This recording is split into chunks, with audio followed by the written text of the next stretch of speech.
Morning class 7. This is the last clip of history, the Delhi Sultanate.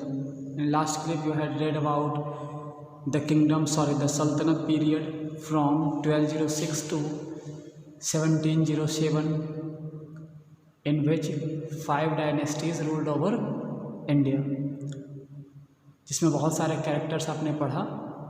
तो आज का topic है कि उन्हीं सालों में यानी 1206 से लेकर 1526 के बीच का जो पीरियड था उसमें एडमिनिस्ट्रेटिव सिस्टम क्या था, इकोनॉमिकल सिस्टम क्या था या न्यायिक सिस्टम क्या था, वो सारा चीज़ इसमें देखना है।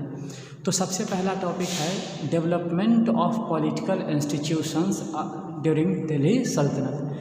तो दिल्ली का जो सल्तनत था इसमें ये मेन रूप से इस्लामिक सल्तनत था, क्योंकि इनका मेन जो होता था धर्म था इस्लाम, और जो गवर्नमेंट थी वो इंडिया की भी नहीं थी, ये तुर्को पर्शियन सिस्टम को फॉलो करते थे। तो पूरे एम्पायर का दूसरे एडमिनिस्ट्रेशन की तरह पूरे एम्पायर का जो हेड होता था उसे यहाँ कहा जाता था सुल्तान, ठीक है। लेकिन सुल्तान के साथ साथ पूरे एडमिनिस्ट्रेशन में 2 कैरेक्टर का प्रभाव ज़्यादा था। सुल्तान के बाद थे उलेमा और उलेमा के बाद नॉबल्स। तो अब ये उलेमा जो होते थे ये समझ लो हिंदुओं में पंडित की तरह, ये उलेमा क्या करता था, अपने कुरान के माध्यम से सुल्तान को वेरीफाई करता था कि पवित्र है, और सुल्तान इसे पावर प्रोवाइड करता था, मतलब इसके अथॉरिटी पे सुल्तान भी सवाल नहीं खड़ा कर सकता था।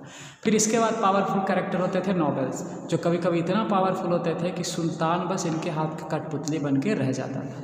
तो सुल्तान शासन करने के लिए इन दोनों का तो हेल्प लेता ही था। इसके अलावा सुल्तान के नीचे बहुत सारे मिनिस्टर्स होते थे और बहुत सारे इम्पोर्टेंट ऑफिसर्स भी होते थे।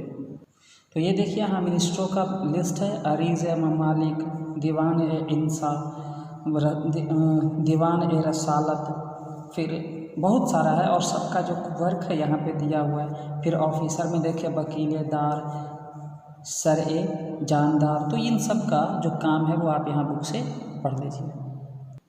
अब देखते हैं दूसरा topic, strategies of military control. Military system कैसा था इन लोगों का, यानी दिल्ली सल्तनत के सुल्तानों का। तो मिलिट्री जो होती थी, मिलिट्री में मेन मतलब ये मिलिट्री ही मेन इनका हिस्सा था सुल्तानों का, और ये मिलिट्री में बहुत सारे लोग थे, सिर्फ एक लोग नहीं थे। जैसे यहाँ पे लिस्ट दिख रहा है, ट्राइब्स थे, the Turks, the Tajiks, the Persian, the Mongol, the Arab, Afghan, Indian Muslim, ये सब के सब लोग इनके मिलिट्री के रूप में काम करते थे। और मिलिट्री में इनके पास ये सारी होती थी। मिलिट्री में कैवलरी मतलब घुड़सवार, इन्फेंट्री मतलब पैदल सेना। तो पैदल सेना जो होता था मुसलमानों और हिंदुओं का, उसे पायक्स कहा जाता था। फिर एलिफेंट्री बहुत इंपॉर्टेंट होता था क्योंकि राजा इसी पे सवार होता था। फिर आर्चर्स मतलब धनुष वाला, इसे धनुक कहा जाता था। तो राजा क्या करता था, इन सब को जब भी ज़रूरत पड़ता था अपने फोर्ट को कैप्चर करने का या युद्ध करने का, इसकी आवश्यकता पड़ती थी, जिसमें सबसे इम्पोर्टेंट कैवलरी और एलिफेंट्री होता था। फिर इन आर्मी को पेमेंट दिया जाता था 2 तरह से। पहला क्या किया जाता था, जो बड़े बड़े ऑफिसर्स होते थे उसे लैंड रेवेन्यू वसूल करने का काम दिया जाता था और उसी से उनको पेमेंट होता था। दूसरा कैश, जो छोटे छोटे सैनिक होते थे उन्हें डायरेक्ट कैश पेड कर दी जाती थी। फिर अगला टॉपिक यहाँ देखें, ज़रा कोर्ट सिस्टम समझते हैं दिल्ली सल्तनत के सुल्तानों का। तो जो दिल्ली सल्तनत का जो कोर्ट था, इस कोर्ट में यानी जुडिशियल सिस्टम में नॉबिलिटी, लैंड कंट्रोल और रिसोर्स मोबिलाइजेशन 3 पार्ट है। तो सबसे पहले नॉबिलिटी देखते हैं। नॉबिलिटी में मेन रूप से जितनी नॉबिलिटी में ये 2 कैरेक्टर होते थे, तुर्क्स और अफगान, और इनका प्रभाव होता था सेंट्रल एडमिनिस्ट्रेशन में, प्रोविंशियल गवर्नमेंट में, और साथ ही साथ मिलिट्री कंट्रोल में यही सारे पोस्टेड होते थे। और इन्हीं की मदद से राजा क्या करता था, डिसीजंस लेता था। और जो कोर्ट होते थे, कोर्ट मतलब इतना फेबुलस सजाया हुआ होता था और इतना सिक्योर होता था कि उसमें नॉर्मल आदमी को प्रवेश करने के लिए बहुत स्टेज से गुजरना पड़ता था, और तब जाके राजा न्याय करता था, राजा के पास पहुँच पाता था। उसमें एग्जाम्पल दिया हुआ है बुक में, बलबन का दिया हुआ है, फिर बलबन के साथ इल्तुतमिश का दिया हुआ, आप देख लीजिएगा एग्जाम्पल। तो ये लोग जो काम करते थे कोर्ट में, उनको पेमेंट के रूप में जागीर दी जाती थी, यानी ज़मीन, बहुत बड़ा बड़ा ज़मीन, और इन जागीर से वसूल किए जाने वाले रेवेन्यू ही इनका इनकम होता था। तो मेन रूप से पूरे एम्पायर का जो इनकम का जो साधन था वो होता था लैंड रेवेन्यू, ज़मीन से वसूल की गई रेवेन्यू। तो रेवेन्यू को वसूल करने का मेन माध्यम था लैंड। तो लैंड को कैसे कंट्रोल करते थे ये लोग? तो लैंड दो पार्ट में बटा हुआ था, खलीसा और इक्ताज। ठीक है, तो अब ये खलीसा जो होता था पूरा मतलब समझ लो ये राजा का अधिकार में पूरा का पूरा एम्पायर, और इक्ताज होता था उसके निचले हिस्से में। तो इक्ताज का जो हेड होता था उसे मुक्ति कहा जाता था। फिर इक्ता को डिवाइड कर दिया सिक्स में, सिक्स का हेड को कहा जाता था अमिल, और सिख फिर डिवाइड होता था परगना में, और परगना डिवाइड होता था बहुत सारे छोटे छोटे विलेजेस में जिसका हेड होता था मुकद्दम।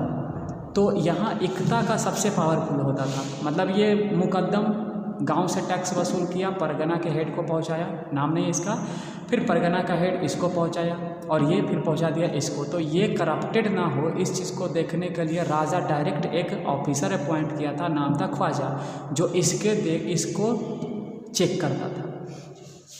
इसके अलावा और भी कुछ टॉपिक थे, जैसे भी रिसोर्स मोबिलाइजेशन देखते हैं। अब देखिए आपको ये रिसोर्स मोबिलाइजेशन दिख रहा है। राजा को इनकम का जो सोर्स था ये 4 था, उसका जो धर्म ग्रंथ था शरीयत, उसके अनुसार राजा के इनकम का ये 5 सोर्स था, उस्र, खराज, खाम्स, जक़ात और जजिया। तो उस्र, खराज का सब क्या है, सबका यहाँ देखो डिटेल दिया हुआ है। उस्र क्या है? एक तरह का लैंड टैक्स है जो मुसलमानों से लिया जाता था। उसी तरह से बाकी सबका यहाँ पे डिस्क्रिप्शंस दिया हुआ है। समय लिमिट होने की वजह से हम इसे एक्सप्लेन नहीं कर पाएंगे, आप यहाँ पढ़िए, प्रॉब्लम होगा फिर स्कूल है उसके लिए। अब देखिए इस दिल्ली सल्तनत का देखते हैं आर्ट एंड आर्किटेक्चर। दिल्ली सल्तनत जो था आर्ट और आर्किटेक्चर के मामले में भी आगे था। बहुत से इसमें रूलर हुए जो बहुत सारे आर्ट और आर्किटेक्चर में काम करवाए। तो ये आर्ट और आर्किटेक्चर जो था वो इंडिया और इस्लाम का मिक्सचर था। सबसे पहले मोहम्मद गोरी जब आया था तो वो 2.5 दिन का झोपड़ा बनाया था। मैंने कहने का मतलब है जो वो मस्जिद बनवाया वो मात्र 2.5 दिन में कंप्लीट की गई, और उसमें देखने को मिला इंडो इस्लामिक आर्किटेक्चर। तो दिल्ली सल्तनत में एक नया आर्किटेक्चर ने जन्म लिया मकान बनाने का, जिसको इंडो इस्लामिक आर्किटेक्चर कहा गया। और इसके बारे में आगे के चैप्टर्स में, पर्टिकुलर चैप्टर में इसके बारे में विस्तार से पढ़ना है। इसके अलावा दिल्ली सल्तनत के पीरियड में कुतुब मीनार के अलावा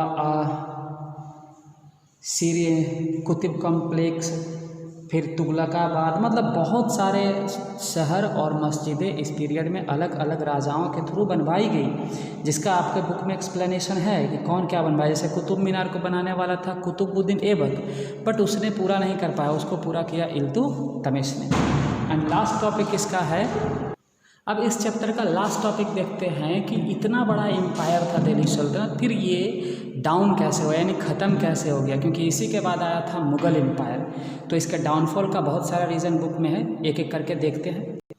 देखिए हम 1-2 रीज़न क्लियर कर दे रहे हैं। सबसे पहला रीज़न क्या था कि जो दिल्ली का सुल्तान था वो तलवार के दम पे ही हमारे कंट्री को जीता था, और वो कभी यहाँ के लोगों का भरोसा नहीं जीत पाए। दूसरा था कि जितना भी सुल्तान होता था वो हिंदू की ओर बहुत ही मतलब निर्दयी थे, उनके साथ बुरा व्यवहार करना, उनके मंदिर को बर्बाद करना, उनके ऊपर यहाँ तक कि धर्म पे उनका टैक्स लगा देना, जजिया टैक्स। तो हिंदू का सपोर्ट इनको नहीं मिल पाया। इसके बाद बहुत सारे हिंदू डर के मारे इस्लाम भी एक्सेप्ट कर लिया। इसके बाद सुल्तान जो होते थे कुछ कुछ ऐसे जो बिग और प्लीजर होते थे, सिर्फ आनंद लेने वाले और कमज़ोर, जिसके वजह से उनके वजह से बहुत सारे रिवॉल्ट हुए और एम्पायर टूट गया। चौथा, बहुत से ऐसे सुल्तान थे जो पूरी तरह से आर्मी और नोबल पे डिपेंडेंट होता था, जिसके वजह से वो कभी कभी क्या होता था, यही चीज़ उनको यानी आर्मी और नोबल ही कंट्रोल करने लगते थे। अब इतना बड़ा वास्ट एम्पायर जो था, इस एम्पायर के लिए ट्रांसपोर्टिंग सिस्टम और कम्युनिकेशन सिस्टम अच्छी नहीं थी, इसकी वजह से रूलिंग सिस्टम बढ़िया से नहीं चल पाता था। छठा क्या दिया हुआ है, यहाँ चलती थी फ्यूडलिज्म, मतलब जागीरदारी सिस्टम। तो जागीरदार जो होता था अपने क्षेत्र का पावरफुल नोबल होता था, और राजा जब गवर्नमेंट कमजोर पड़ता था तो ये अपने आप को राजा घोषित कर देता था। फिर अगला क्या देख रहे हैं कि लॉस ऑफ सक्सेशन का कोई नियम ही नहीं था कि राजा मरेगा तो उसके बाद कौन राजा बनेगा, जो पावरफुल है वो राजा बन जाता था। And last, bar bar Mongol का आक्रमण होता था। उसमें सबसे देखे थे तैमूर लंग का आक्रमण 1398 में, जिसने दिल्ली को पूरी तरह से क्या किया था, तो बर्बाद कर दिया था। तो इस तरह से ये चैप्टर आपका कंप्लीट होता है। इसका वर्ड मीनिंग और ऑब्जेक्टिव्स, जैसा कि हर चैप्टर में होमवर्क मिल रहा है, आप उसे होमवर्क को करते जाएं। आगे फिर से हिस्ट्री का ही अगला चैप्टर हम लेके आएंगे। धन्यवाद।